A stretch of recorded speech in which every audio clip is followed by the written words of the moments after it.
Everybody, good morning. Good morning. Hello. We have an exclusive here today at Kerfuffle, mainly because I'm joined by Mr. Mins. No, it's not because of Mr. Mins, lovely as he is. It is because we have the two founders of an amazing tech company. Well, two tech companies. How many tech companies is at the moment, Tom, Heather? You just call it Street Group, that's fine. Street Group. Okay, I'm on message. I've read the notes. I know how we should be presenting you. This isn't Chris Watkin. We don't do detail here. That's not what we're about. We're all about the news, though. And, we've got too much news, haven't we? First of all, let's deal with the big news. You are the reigning now supplier of the year at EA Masters in collaboration with a certain pink website called Kerfuffle as well, where we help them look at this. Amazingly well done, guys. That you've been winning awards left, right, and centre, haven't you? But that one, you know, as they would say, is the big one. How did that feel? Amazing. A bit of a shock, I would say. If you'd paused any longer there, that was going to get really awkward. No. They did a really good job of seeming really surprised on stage at the EA Masters, but it was genuine shock, wasn't it? Yeah, because I think when you get to the end, you actually, I mean, I don't know if I'd say this, I was sat there like quietly fuming that we'd not won anything. So you go from like down here thinking, oh my God, I can't believe we missed out, to, and then it's the last name that's announced, and I just went mad, I think. Yeah. So yeah, got a bit emotional as well. Can I just talk? You know, you were magnanimous, you were very good and everything else. And I think everyone thinks you're obviously, you know, on what an honourable business, and Heather, really straight up businesswoman and everything else. You had spent the previous 3 months trying to find out if you could find out for me whether you'd won or not. Obviously.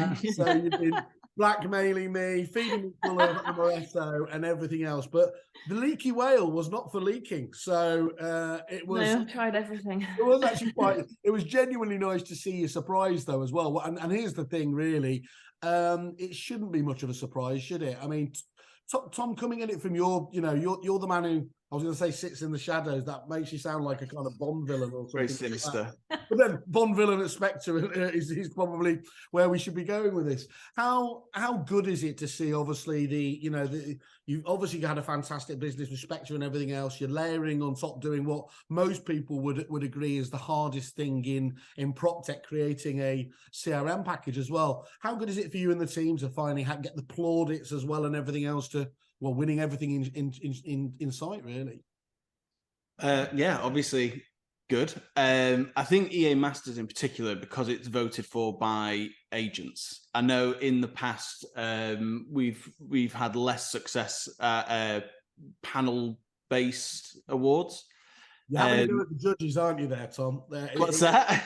You're having to go at the judges, aren't you? These idiot judges that didn't see your magnificence. Yeah, but I find the panel-based awards tend to award the names that have been around a bit longer. So as an upstart, as somebody trying to disrupt an industry, it's very difficult to get recognition on that side of things. So I think, for us, agent feedback super important. So to win an award based off that is, and just to sort of give us an idea of the journey, because you guys have been doing this a long time. You're not sort of newcomers to the scene, but you obviously never, unless you did, tell us about it, but you never dreamed at the beginning of your journey with, say, something like Spectre that you were going to be a fully fledged CRM one day, or did you? No, not from the start, no. You know, originally Spectre was the brainchild of Tom. I'll give him the credit because he's on the call. Wouldn't otherwise, but to solve, like a niche problem. But the longer that you spend in this industry, the more ideas that you get and the more problems you see need to be solved. And was it 4 years ago now? 5? Yeah. 5. 5 years ago, we decided to tackle the CRM space. Tom walks into the boardroom. I've got a good idea. Yeah. It was born more out of frustration. At the time, we were trying to integrate with the existing CRMs, and we were being flat out told absolutely not. And then at the same time, I'd been in agency only 2 years before that. Yeah. And I think I was using On-Call Live and the original CFP Winman. So I was using some, not to disparage those particular piece of tech, but I think everyone would agree they're legacy. I was using some, very legacy kit. So yeah, I think it was always at the back of our mind of like, really to help agents, we need to go at the central piece of software, the CRM. And one of the things I've remarked that seems to me describing you guys as, and it's interesting, you called yourself disruptors again there, which might seem funny to people thinking about you are an established name now. You have been around, you've got thousands of clients on the Spectre side of things, but that's still part of your DNA, is it, Tom? You see yourself as disruptors, and that's what you want to do. Yeah, definitely. It's funny. In interviews, I always describe us as a startup. Bear in mind the company's nearly 8 years old and was 115 people. But I think we deliberately try and keep a startup disruptor culture. So yeah, it's something that we always kind of be big but think small mentality that keeps you on edge, as it were, in a good way. Not like I'm on edge. Yeah, and moving fast as well. Yeah. Okay, well, that's definitely where the comparison with me falls. So born out of frustration, as so many people have done with the things, led to you going down this road, and so it leads us to go on. So we're not going to drift away from the awards, because I know that obviously, if I know anything about people, they like to talk about them for a while longer. But you've got a really big week ahead of you, haven't you, as well? So is it Wednesday, you've got the launch webinar? I say like I don't know. I'm obviously registered under my fake pseudonym to... Can I just say that the adverts leading up to this launch were just very, very good. Yeah, They're quite, it doesn't give anything away, but just enough and consistent enough to get everybody going. So I think there is genuine excitement, certainly amongst your existing clients as well, who have been using the CRM, but they need additional, or they want additional functionality adding, which I think, fingers crossed, everybody's hoping is coming on Wednesday, right? Yes. What are we seeing? What are you going to be covering? Obviously, this one is the headline is it's the coming of lettings, really, isn't it, into street? Yeah, that's exactly right. So I think, David hit the nail on the head. I think a lot of existing agents, but also agents that have seen street and want to come on board but haven't come on board yet. It's largely down to waiting for lettings and property management to be there. So we've been working really hard now for over 2 years on the lettings side of things, and that's what we're going to be launching on Wednesday. But we're going to start with announcing 8 new innovations that are going to go into the existing platform. And then we're going to go into the letting side of things, which I think a lot of agents have been waiting for. So fingers crossed it'll be a good event.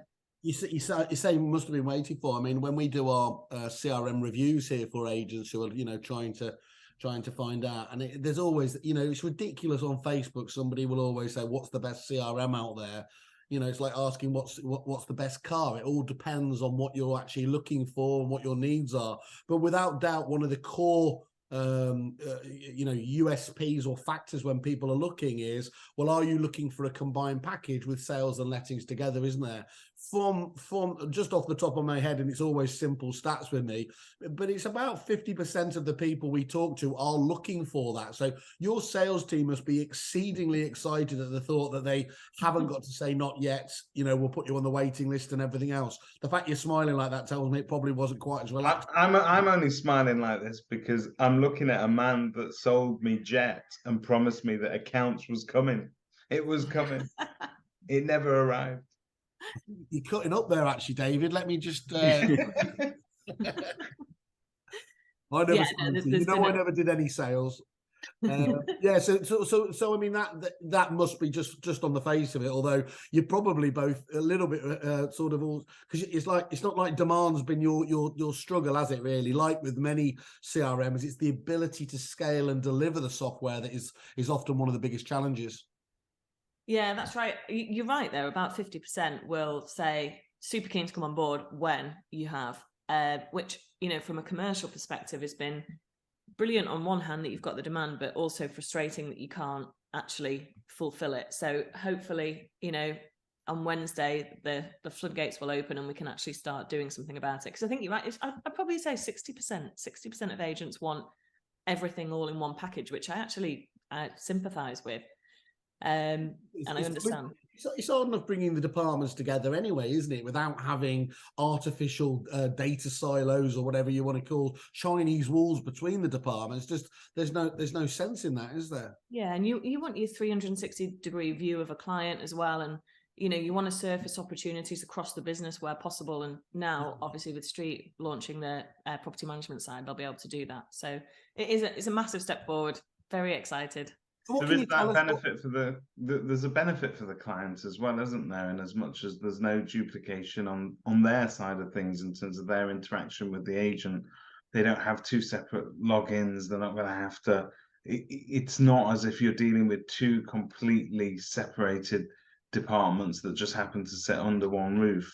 They can now sort of treat the client from start to finish, whether they're a landlord or a vendor, buyer, seller. It all makes the same difference now, doesn't it?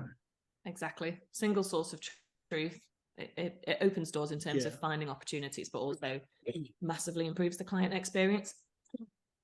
And Tom, one of the things describing you guys, I think I went on record saying probably one of the most exciting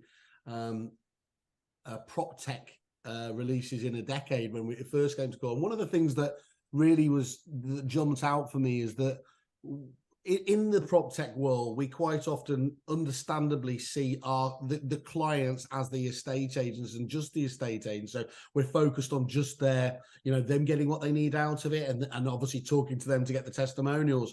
But actually, you guys seem to go a stage beyond that, and where the best prop tech comes to, you were thinking about what the consumer experience was like. So what would the agent's own clients be getting back from it? So there's always been that strong B2C element in all of and does that tech come from where have you taken that from the Street side of things? The Spectre side of things?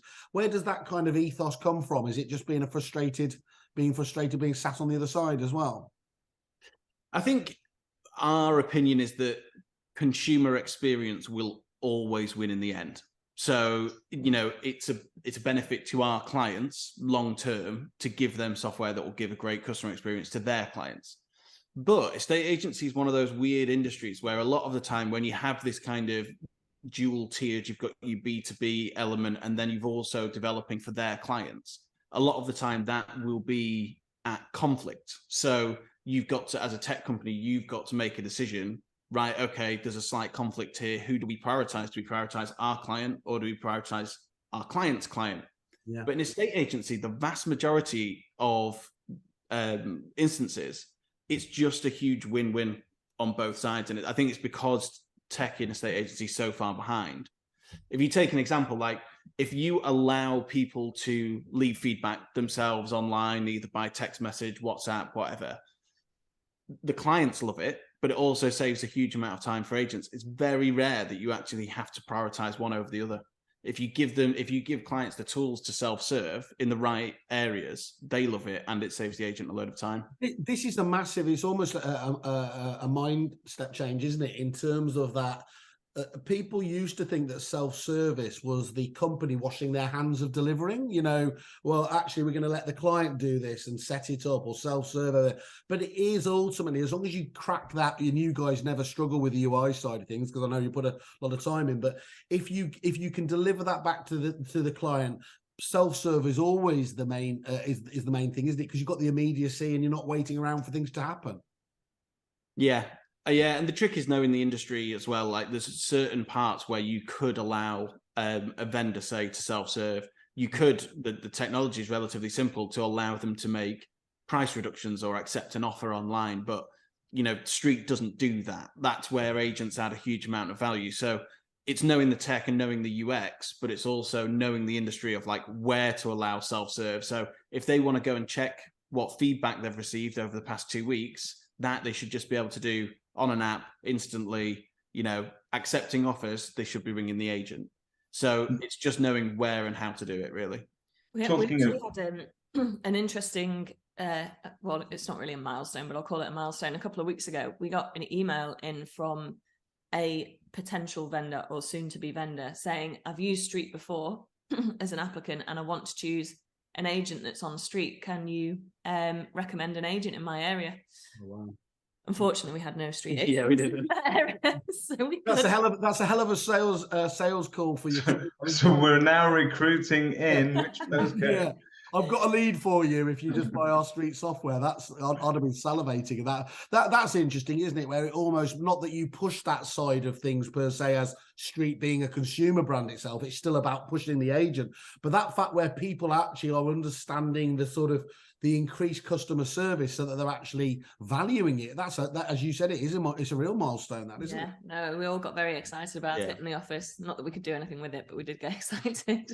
You know what's really sort of different from an agent's point of view? When you deal with suppliers over the years and the software might not quite be where you want it to be, or you might have an idea that will benefit your end user, which is always going to be the client. And you'll feed that back to the supplier. The suppliers will say, yeah. And then they'll just pay you a bit of lip service, shove it into development, and they'll say, yes, that's on our to-do list of doing it. Now, the other day I got a phone call from an agent who was in two minds as to whether or not he was going ahead with you guys. And he said, look, is there one bit of feedback you can give? And I said, yeah, the bit of feedback was that my team, at least, when they were sort of testing things out, or they found that something wasn't where they wanted it to be, you guys actually listened. You didn't just sort of pay us lip service. You actually acted pretty quickly. And there's a lot of changes in your system, a lot of enhancements, a lot of improvements that have been made based purely on user feedback. And it's almost like you never stop. So the responsiveness of your teams is just fantastic. So you don't just say, yes, it's in development. You actually develop it pretty much almost on the spot. And on the strength of that, I think that sort of gives an agent a lot of confidence that they can rely on you going forward. I think we should be able to develop quickly. We've built it from the ground up with modern tech, so in a way that you can build quickly. We've got, I think, possibly the biggest dev team in the industry. So if we were being slow, we were doing something wrong. So yeah, we need to keep that up as we grow and make sure that never slows down, which hopefully we're doing a good job of at the moment. It's actually one of the key kind of tech metrics, which is cycle time. Excuse me, which is how long it takes from reporting an issue to actually it includes all the time it's sat in the backlog through to production. So it's something we monitor closely, because I won't dive into the whole tech babble of like theory of constraints, but essentially once you start getting more requests than you can handle, that queue, that backlog, that list of things we're getting to becomes infinitely long. And so, yeah, it's something we monitor really closely. We actually did it in 2 hours the other day. So an agent suggested a feature, and that feature was designed, built, and deployed to production in 2 hours. That's what I said the other day, David, wasn't I? I said, this is all about the theory of constraints, I said to you. I remember quite clearly now. Yes, that was, yeah, I remember. By the way, that. I said I'd deal with all the technical questions if you don't mind from now on, David. This is why I'm not allowed on these things. It is. I've noticed, I mean, apart from we get this on a lot of our podcasts, I've noticed you look at your watch a few times for how much longer this is going to take 48 hours before launch. Can I ask the $1 million question, or the elephant in the room, or whatever else is? One of the frustrations a lot of agents have with all tech, to be fair, here is that, you know, you'll see the very glitzy, glamorous marketing information, and you'll see things like, doesn't really matter what it is, data conversion, integration. But the degree, or, you know, you can get a tick in the box there quite quickly, but there's a whole then spectrum, isn't there, of actual capability there. So what some people, for example, will call integration, you know, is completely the other end of the spectrum compared to what the expectation may be of the agent has. Where does your tick in the box in terms of lettings end for the agent? Is it going to deliver the whole gamut of things? Are you doing it in stages, and this is more about the property management? What does lettings, you know, this big release on Wednesday that you can tell us about, don't do your normal a politician's answer here, say wait and see. What can you tell us? How comprehensive is the lettings release going to be? I think by the fact it's taken us 2 years to build the letting side with not a small team, lettings is one of those things where you can't just go out with an MVP. You can't launch a bit at a time. There's not much point in having a maintenance solution if those invoices and contractors don't link up with anything else. So it runs counter to a lot of like modern developing theory of agile versus waterfall and stuff like that. You just have to build it all. So that is what I would say is we've taken that approach. So it is comprehensive. This is where we get he's a proper developing geek, isn't he? He's we've got an agile waterfall there. I could see Heather trying to push, she's hitting his legs saying, you're telling them too much. You're telling them too much. I mean, well, okay, that is really, and it makes perfect sense, of course. Yeah, it's difficult to do. So that's going to be, I mean, obviously this is going to be big news for the industry as well, but you haven't even had time to sit on your laurels from winning the Supplier of the Year then to really taking this up a notch. No, it's been a busy few months, but it's been a busy couple of years, to be honest. We've not really stopped since the Street launch. So what I would say is we have had the property management part of Street in beta for 6 months now. So that is tried and tested and up and running. And so obviously we'll show all that on Wednesday, but it has been ready for a while. Cool. And how do people get on board? I mean, if they're not that they could and should have missed any of yours, but is it 4:00 on Wednesday? Is it Wednesday? 4:00 on Wednesday. Yeah. If you head to street.co.uk, there's a tab for registering for the lettings launch, so you can sign up there, which has got instructions in terms of how to view it. Obviously, it's virtual, so you can watch it from anywhere. And yeah, we'll go through everything there, and then after that, how webinars work, Heather. I think we know we can watch this from anywhere. I'm saying that because one of our team said the other day, we've not said anywhere that it's a virtual event, and I was like, yeah, good point. Yeah, you can have people knocking on the door of Spear Street in Manchester. Let us in. Well, you'd probably be able to actually, you're one of the few tech companies that would actually get people having that kind of Apple effect of queuing around the block. That would be awesome. Not on Spear Street. Yeah, not on Spear Street. Sorry, that's a real in-joke for people who aren't probably live around here, if you like your spice. But anyway, so that's why we move so fast.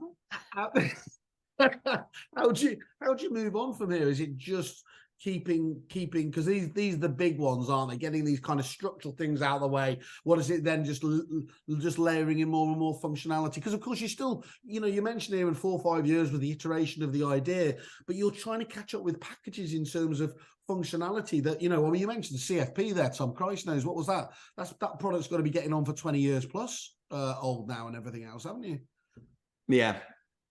Yeah, I think, to be honest, once we launch, we know that there's going to be a challenge in onboarding people, data migration, onboarding, training, everything like that. So running alongside the lettings development, we've also been expanding Bridge, which is our kind of dedicated migration software. So we have a data science and data engineering team that work on Bridge to essentially allow you to migrate pretty seamlessly. So we did one in 24 hours the other day. It's migration without the migraine.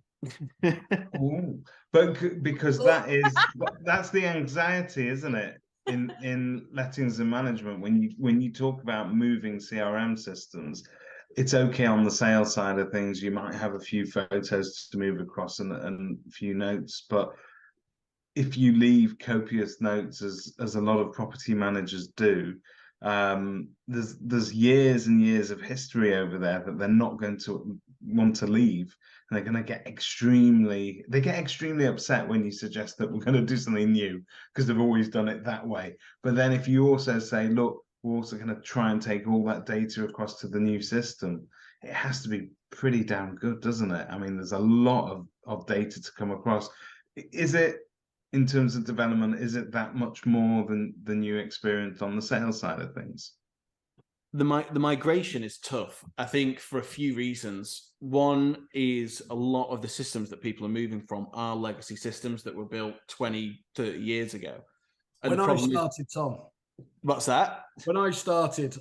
I presumed it was just your way of really having a dig at sort of us dinosaurs of the industry that started off selling estate agency software rather than CRM.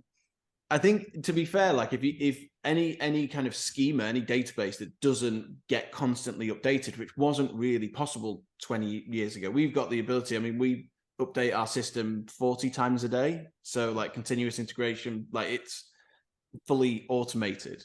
But that wasn't an option 20, 30 years ago. So you couldn't very easily keep databases up to date. So it was almost inevitable. But essentially what we're trying to do is take quite messy, duplicated data and pipe it into a modern system with a central source of truth. That's difficult in and of itself, but also a lot of the existing CRMs don't export a lot of the data, and so there is like a fundamental limitation there. Like if they don't give you the data, there's nothing we can do. So even though we've built this dedicated tool, there's always going to be a little bit of friction, but the alternative is just to never move, I suppose. I mean, obviously, when I was in my previous life, that was a real challenge. But you know, are there still CRM companies that are actively trying to block? You don't have to obviously name them, but are they actually trying to block the that difficult time when somebody says they're leaving? We're not giving you the data. They still seem to think that data is their own. I don't think it's deliberate. No, I would suspect they've added a bit to the system and they've never built the export functionality. So they'll give you most of your data, but there's just no export for X, Y, and Z. Yeah. And from their point of view, I suppose, they'll have a backlog of things that it's on their list. And why is that going to be a priority? Yeah. Yeah, that's never going to be a priority.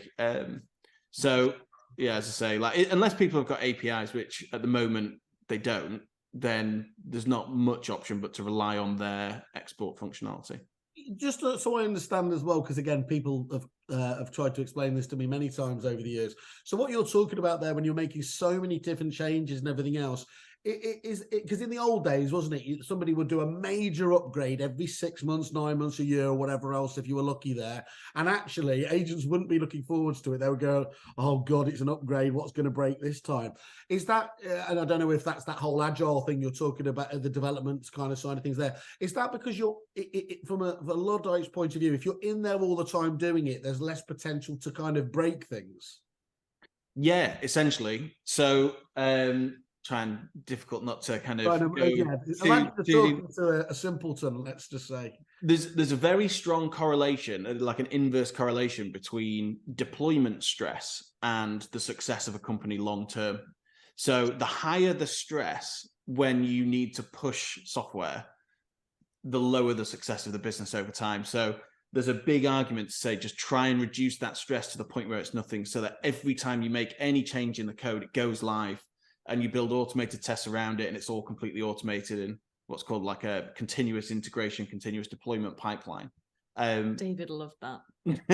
I've got to tell you, I'm just, you're talking and I'm thinking, are we seeing like a Tom staff sort of, like coffee table book anytime soon? I feel like I've got challenges for the just modern as a reminder man. to any viewers, you can claim your CPD development points for the educational fireside chat with Tom. And I'm going to apply for one of those developer jobs now on the back of it, which Tom keeps rejecting me on. Okay, thank you. I mean, that does make sense, but again, it just seems. Where do you see that? I mean, obviously, there's been some it's kind of bad news in the industry, which was almost inevitable, wasn't it? Of this after this period of growth. Where do you see the prop tech scene at the moment, just out there in general? Are you kind of excited still by it? There's obviously new companies jumping up overnight. Where do you see the wider prop tech market at the moment? I think we're in for us a really good prop tech market, because I think now with the market cooling down a little bit, agents need to be more efficient. And obviously technology is one way of doing that. So, rather than bums on seats to do tasks that could be automated, I think technology, automation, outsourcing, efficiencies, all of them are going to become so important over the next few years. And I also think, there's been a proliferation of prop tech companies springing up over the last 3, 4, 5 years where, they'll arrive, they'll say they've got the best solution ever, and they can sort of get away with it in the market that we've been in. But now I think you actually do need to deliver efficiencies for agents. You need to deliver value, and those prop tech companies that do that will survive, and those that don't will fall away. Yeah. So I think we'll see a lot more reliance on prop tech going forward now. I think it's true, isn't it? A lot of agents over the last 2 years, because they have been so busy and probably, let's be honest, haven't really needed it to prosper. They've put some of those big prop tech decisions, like the CRM, like your website, like your email sort of nurture journeys, just on the back burner, haven't they? Because they haven't had a moment to rest. And now they're coming out. As long as they have got that rainy day fund, it needs to be invested properly to get that strategic advantage. Because there's no doubt, isn't there, somebody that gets a CRM working effectively in their business does have an actual strategic advantage over their competitor who's working, inefficiently in all these different areas. Yeah, definitely. Excuse me, sorry. Yeah, I think in the market that we've been in, you can sort of hide inefficiencies because you've got the top line coming through. But going forward, if your competitor next door can do twice the amount with the same amount of people, ultimately over time, they're going to win because, it's a really interesting point because we often debate this in terms of how do we market Street? It's a CRM, it's a state agency software, is it a platform? And what appeals most to agents? And the truth is that Street, in terms of really, really high level, does two things. It massively increases margins because you can do far more with the same amount of people, but it also helps them win new instructions because it is a USP, or I was told recently not to call it a USP, a unique customer benefit, as in it's their benefit to their customers, which is true. We're running a webinar soon that help agents talk about the technology that they can offer on valuations, because we have agents who are, I think actually Normie and Co recently asked for it, in terms of some collateral around the client app. People love knowing that they can have an app, they can download it, they get push notifications, they can, do and see everything from the mobile phone. And that helps on a valuation or a market appraisal. So I think if you've not sold a house for, I don't know, 15 years or 5 years, it doesn't really matter. If now is the time that you're choosing to sell a house, that experience, the customer experience, is so different.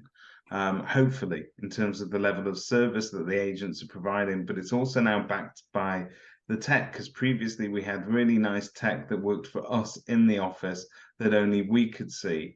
There wasn't those client login areas. There wasn't any sort of nice particular UI for them to interact with. But now they've got something that if they're on it and sort of anxious at 2 a.m. and they want to check the progress of their sale or check when their next viewings are or what the offers were, they can log in, they can do it, they can take a little bit of sort of ownership of their, and I think that's also really key, that the house selling process in general is one where you hand your life over to an estate agent and therefore you hope that they're going to do the best with it. If you can give the client a modicum of control, and allow them to actually feel like they're getting involved without getting in each other's way, I think there's massive benefits there across the board. And I think, you should be, if you're not going into that living room and saying, by the way, what makes us different is we do use a system like this, and this is what you can expect as a result of it, you're missing a massive trick. Yeah, exactly. So we've been asked multiple times to pull some marketing collateral together so that agents can, badge that up as their own and leave it behind on a valuation or just even talk about it. So we are working on that in the moment because it is a big differentiator. So yeah, I think the other thing though, Heather, isn't it, is you're not just being judged on what your competitor agents are doing, you're being compared by what other companies in the high street are doing and everything else. And if they're delivering these, the dashboard login areas, apps on the phone and everything else there, again, property would just look like it was a little bit behind the curve if you weren't also be able to help service them in their needs 24/7 that the people want these days. Exactly. Consumer expectations these days are, they expect to be able to do things from the mobile, because you can in pretty much every other industry. You can book yourself a haircut, you can book yourself a meal, you can order a taxi, you can do anything from your mobile. On Saturday night there, Heather. all not had a haircut for a while. But yeah, it comes to a estate agency and you're communicating with your agent in exactly the same way normally you would be. Sorry, we're getting some building work done, if you can hear that. Can you not? Okay. So you communicate on the whole exactly the same way you would do 15 years ago, which is phone calls and emails. And I remember when I was selling my house, you get quite excited about the process, and then your property goes live, and then you don't hear anything. So you're like, oh, what's happening? You know, has anybody requested a viewing? I've got no idea. So you end up chasing, and then that consumer experience falls down a little bit. Whereas if you can just offer them something where they can log in and check, even if you're not giving them anything you wouldn't normally, for them, it's just a better experience. I was going to slag off David there and sort of say, well, look, obviously, you know, a lot of these tools now are, you know, have been, let's say, borrowed or inspired by the very people that they, you know, agents for the best part of 5 years couldn't stop critiquing the online agents, whether it's the PBs or everything else. It's almost like they had to go through that kind of phase where they, you know, they obviously they were the sole premise of the online agents. And then they have been, you know, every agent is genuinely becoming a hybrid agent because of this ability to deliver, haven't they? Tom, was that a factor when you were thinking about this lot of stuff? Did you look to what the online agents were doing, or was this all very much from within your own head? We didn't look too much at the online agents. I did actually I don't know if you've ever had a valuation from Purple Bricks. Guy did a while ago when I was selling my house, and I was shocked because obviously their adverts and everything is all about fees, commisery, low fees, save yourself thousands. When you actually get the valuation, all they talk about is the technology, the transparency, the instant access, the app. So in that respect, I think they were coming at it from a similar angle. They knew that consumer experience was, especially digital consumer experience, was a way that you could really differentiate yourself. But no, we didn't look too closely, to be honest, at what the online agents were doing, because we wanted to do most of it from first principles. Excellent. Okay, cool. So what else should we get? We could just to say as well, we're going to do a follow-up, obviously, because we knew that we'd be in that, much as Tom's been honest today. I'm not saying you haven't, Heather, by the way, but we're going to do a follow-up show as well, just to deal with some of the things that we've obviously seen at the launch and everything else, to give the people the opportunity to ask some questions that maybe that they have afterwards. But what else have you? What's 2023 look like for you guys? Got a pretty big roadmap, to be honest, in terms of other features, other some big things up our sleeve that we're just scoping out now. So obviously we'll never stand still. Sounds like you haven't got any ideas, and you're going to go. The problem is, if I say it, people are going to be like, "Okay, when's that ready?" And you know what it's like, Simon. You don't want to over-promise and under-deliver. So no, I've never had any problems with that, Heather. The engineering team's overshot for the launch event, so they wanted to get certain things ready to be released on the launch event, and so they actually have 10 things ready, and we've literally only got time for 8 because we want to leave a decent chunk for letting. So there's 2, I think, absolutely unbelievable features that we didn't even have time to mention. Well, you can definitely obviously update us on that then. That's what I'm insisting. You've got to let those 2 save the good ones for after. The truth is, if they do nothing else, Street will always be remembered for, you know, their legacy within this industry is top trumps. That is possibly the best thing I've seen. You know, I know I keep going on about it, but guys, forget the CRM game. It's card games you want to get into. It is to put a pitch to this industry. Kudos to our marketing team. Yeah. Great stuff. All right, guys. Well, look, thank you for taking the time out today. We are going to have a little surprise with you.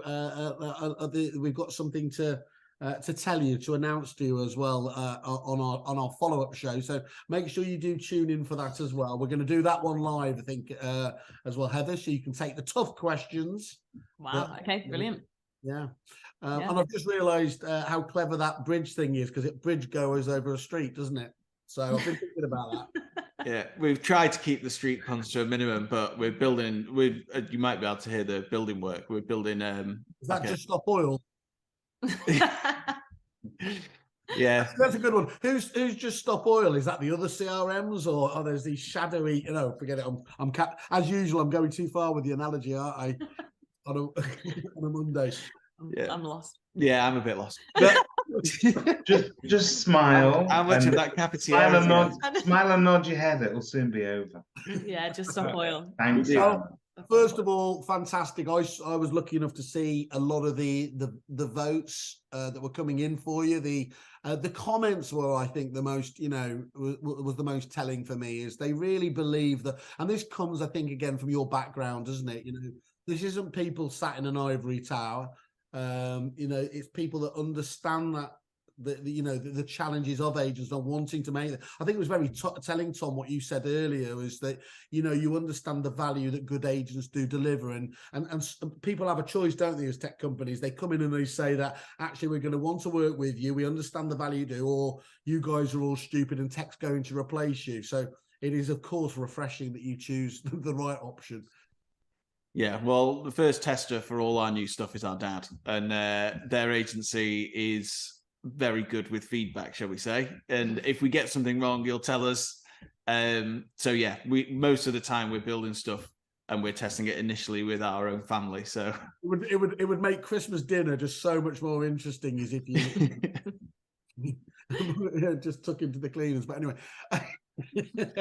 All right, guys. Well, obviously looking forward to Wednesday. Mincy, have you got anything else you want to throw into the mix? No, just keep up the good work. It is truly refreshing to deal with people that care about those efficiencies that they're delivering to agents. And I know Whaley said that we're trying to emulate sort of hybrid agents, but to be honest with you, we never had the tech to be able to compete with people like that, because they just weren't building it, and now we've got it. So all power to you guys. Amazing, thanks. Cheers. And I Good hope you guys. enjoy Wednesday. Good. We'll look forward to the next catch up, and have a great week. I'm sure you will. Cheers, you too. Cheerio. Thanks, guys. See you. Cheers. See you soon.